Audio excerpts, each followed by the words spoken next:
নমস্কার দোস্ত, আমার চ্যানেলের তরফ থেকে শুধু দর্শকবৃন্দকে অসংখ্য ধন্যবাদ, প্রীতি এবং শুভেচ্ছা জানিয়ে শুরু করছি আজকের এই বিশেষ অনুষ্ঠান। দর্শকগণ, প্রতিটি সাধকের একটা ইচ্ছে থাকে যে সে তার সাধ্যকে সামনে দেখতে চায় এবং তার দ্বারা বিভিন্ন রকমের ব্যাপার করতে চায়, অর্থাৎ নিজের লাভ, নিজের ব্যক্তিগত উন্নতি, ব্যক্তিগত ধন সম্পত্তি, বিভিন্ন রকমের কাজ সে করতে চায়। কিন্তু যদি সেই সাধ্যকে সে না পায়, তার জন্য তাকে বিভিন্ন ধরনের প্রয়াস করতে হয়। কিন্তু সেই প্রয়াস করার পরেও যদি সে সেই শক্তিকে লাভ করতে না পারে, তখন তার এই সাধ্যকে না পাওয়ার কারণে মানসিক বিভ্রান্তি ঘটে, অর্থাৎ সে এই সাধনা জগৎ থেকে দূরে চলে যাবে, এই ধরনের একটা সিদ্ধান্ত নিয়ে নেয়। কারণ যে কোনো সাধকেরই ইচ্ছা তার সাধ্যকে প্রত্যক্ষ দর্শন করা এবং তার থেকে কিছু না কিছু লাভ পাওয়া। তো আজকের এই সাধনাতে, আজকের এই ভিডিওতে আমি সেই রকমই কিছু একটা ব্যাপার দিতে চলেছি। অর্থাৎ আপনার থাম্বনেল দেখেই বুঝতে পেরেছেন যে এই ভিডিওতে আমি যে মন্ত্রের কথা বলেছি সেটা একটা এমনই মন্ত্র, যে মন্ত্রটিকে 9 বার উচ্চারণ করার সাথে সাথেই শক্তি সম্মুখে এসে দাঁড়াবে এবং আপনার সাথে সারা জীবন এক বন্ধুর মতো ব্যবহার করে থাকবে। এটাই হলো আজকের এই ভিডিওর মেন বক্তব্য। তো দর্শকগণ, এই জিনিসটা করতে হলে আপনাকে কিছু বিশেষ প্রয়োগ, অর্থাৎ কিছু বিশিষ্ট দিন আছে, যে বিশিষ্ট দিনগুলোতে বিশিষ্ট নক্ষত্র যখন থাকে তখন এই সব অকল্পনীয় কাজগুলোকে করা যায়। যে সাধনা করতে কোনো সাধকের 41 দিন কিংবা তারও বেশি সময় লেগে যায়, সেই সাধনাকে আপনি মাত্র 9 বার একটা মন্ত্র বলেও কিন্তু লাভ করতে পারেন। এক্ষেত্রে দিন, সময় এবং বিশেষ কিছু ক্ষণের উপলব্ধি দরকার। তো সেটাই আজকের মেন বক্তব্য বা সেটাই মেন রহস্য। তো দর্শকগণ, আপনারা কি করবেন? আপনাদের সর্বপ্রথম যিনি এই সাধনা করবেন তাকে সর্বপ্রথম নিজেকে শক্তি সম্পন্ন হতে হবে, অর্থাৎ আপনাকে তার কিছুদিন আগে থেকে ব্রহ্মচর্য পালন শুরু করে দিতে হবে এবং ব্রহ্মচর্য পালনের সাথে সাথে আপনাকে বিশেষ কিছু নিয়ম পালন করতে হবে, যেগুলো হলো ব্যক্তিগত উন্নতির নিয়ম। অর্থাৎ আপনাকে নিয়মিত যোগাভ্যাস, নিয়মিত যেসব তান্ত্রিক ক্রিয়াকলাপ আছে সেগুলো করতে হবে এবং এরপরে আকাশে যেদিন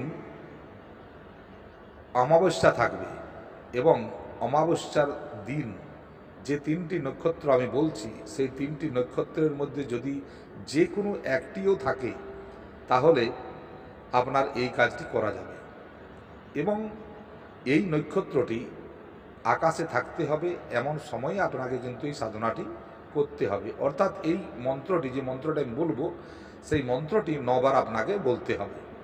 তো দর্শকগণ, এই সাধনাটি অমাবস্যার দিন আপনাকে করতে হচ্ছে এবং এই 3টি নক্ষত্র, অর্থাৎ একটি নক্ষত্র শতভিষা, একটি হলো সাথী নক্ষত্র, একটি হলো পূর্ব ভাদ্রপদ। এই 3টি নক্ষত্রের মধ্যে যে কোনো নক্ষত্র থাকুক না কেন আপনি এই কাজটি করতে পারেন। দর্শকগণ, একটা শক্তি যদি আপনার সাথে থাকে তো আপনার জীবনে কোনো সমস্যা বেশিক্ষণ টিকবে না এবং যদি একটি শক্তিশালী শক্তি আপনার কাছে থাকে তো আজকের এই সাধনা দ্বারা আপনারা জিনের শক্তিকে লাভ করতে পারবেন। অর্থাৎ একটি জিন আপনার সাথে সারা জীবন বন্ধুত্বের মতো ব্যবহার করবে এবং আপনি যা আদেশ করবেন তা অতি অবশ্যই সে পুরা করবে। তো দর্শকগণ, যখনই আপনি এই জিনিসটা করতে যাবেন তার আগে আপনাকে শুদ্ধভাবে থাকতে হবে, অর্থাৎ স্নান করে শুদ্ধ কাপড় পরতে হবে এবং মাথায় একটা টুপি রাখতে হবে। এতে মুসলিম মানুষরাও করতে পারেন, হিন্দুরাও করতে পারেন। হিন্দুরা করলে শুধু একটা টুপি পরবেন এবং যারা মুসলিম ভাইরা করবেন তারা জালিদার টুপি পরবেন এবং পশ্চিম দিকে মুখ করে দাঁড়িয়ে আপনাকে সাধনাটা করতে হবে। যখন আপনি এই সাধনাটা করবেন, এটা কিন্তু রাত্রিকালীন সাধনা। রাত্রিকালীন অবস্থাতে আপনার করতে হবে, যখন এই সাতী নক্ষত্র কিংবা পূর্ব ভাদ্রপদ কিংবা শতভিষা নক্ষত্র থাকবে অমাবস্যা রাত্রিতে। ওই সময় যখন নক্ষত্র আকাশে থাকবে, সেই রাত্রির ঠিক সেই সময়টাতে আপনি আপনার ছাদের উপর গিয়ে শুদ্ধ জায়গায় দাঁড়িয়ে সেখানে আপনাকে একটা মন্ত্র 9 বার উচ্চারণ করতে হবে। মন্ত্রটি হলো ইয়া হালিম খালিল আজা খালিল। ইয়া হালিম খালিল আজা খালিল। এই মন্ত্র 9 বার বলতে হবে। মন্ত্র বলার সাথে সাথেই এই যে জিন, এই খালিল নামের যে জিন, সে আপনার সাথে আপনার সম্মুখে তৎক্ষণাৎ এসে দাঁড়িয়ে যাবে। কারণ এই জিনরা জানে যে এই সময়, অর্থাৎ এই সময়ের মধ্যে আরেকটা জিনিস আছে যেটা আমি পরে বলছি, যে এই সময় যে ডাকবে সে তার বন্ধুই হবে এবং সেই বন্ধুত্বের কারণে সে এসে দাঁড়িয়ে যাবে। অর্থাৎ এই যখন এই অমাবস্যা চলার রাত্রিতে এবং যখন সাতী নক্ষত্র কিংবা শতভিষা কিংবা পূর্ব ভাদ্রপদ এই নক্ষত্র যখন থাকবে, তখন আপনাকে আকাশের দিকে তাকিয়ে থাকতে হবে যে কোথায় তারা খোসা পড়ছে।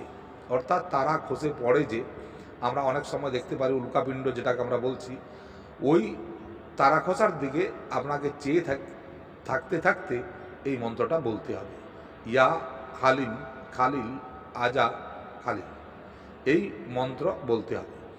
এই মন্ত্র বললেই এই জিন এসে আপনার কাছে দাঁড়িয়ে যাবে এবং আপনাকে জিজ্ঞাসা করবে যে বলো কেন তুমি আমাকে ডেকেছো। তখন তুমি তোমার মনের ইচ্ছাগুলো বলবে এবং সারা জীবন বন্ধুত্বের মতো থাকার জন্য তাকে বলবে। তো দর্শকগণ, এইভাবে এই শক্তিকে লাভ করা যেতে পারে এবং যাদের মধ্যে সাহস আছে তারা কিন্তু এই সাধনাটি করতে পারে। তো দর্শকগণ, এই সাধনার জন্য বিশেষ কিছু নিয়ম নীতি আছে যেটা আপনাদের বলে দিই। এই জিনকে আপনি কাজে লাগাতে পারেন সর্বদাই, কিন্তু যদি বৃষ্টির মৌসুম থাকে, অর্থাৎ বৃষ্টি হচ্ছে, সেই সময় আপনি এই জিনকে ডাকবেন না, নইলে সেই দিনই আপনার শেষ দিন হবে। এবং যদি আপনার শরীর ভিজা থাকে, শরীরে আপনার জল ঝরছে, আপনি সেই সময় আপনি জিনকে ডাকছেন, ওই সময় জিন কিন্তু এলে আপনাকে তৎক্ষণাৎ শেষ করে দেবে। এই দুটি কথা আপনারা ভালো করে মনে রাখবেন এবং এই জিনকে আপনার কাজে লাগিয়ে আপনি আপনার জীবনের প্রতিটি সমস্যার সমাধানকে করতে পারবেন।